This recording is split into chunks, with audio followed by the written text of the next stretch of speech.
Welcome to Granny's Book Nook. Today's story is Max for President by Jared J. Krusaska. Miss Antonio announced that it was time to elect a new class president.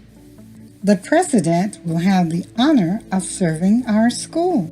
Max thought that he would like to be class president. So did Kelly. Max made signs that said, Max for President. Kelly made signs too. Max made buttons and gave them to all of his classmates. So did Kelly. Max made promises. If I'm elected class president, I will work to have better indoor recesses and more exciting games in the game room. Kelly made promises too. Vote for me, and we will have more exciting morning announcements and better school lunches. The time came to vote.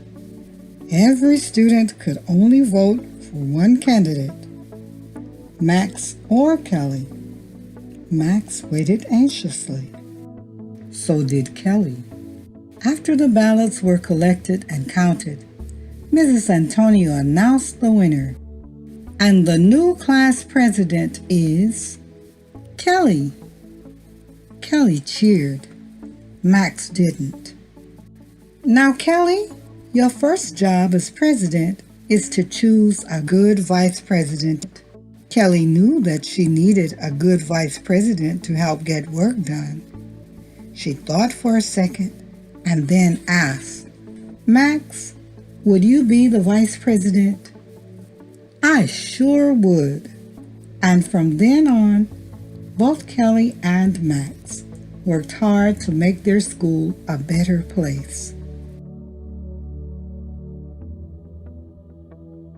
Thank you for visiting Granny's Book Nook. To get more information for this book, check the description box below. Be sure to thumbs up this video. Click the subscribe button for the latest videos on Granny's Book Nook.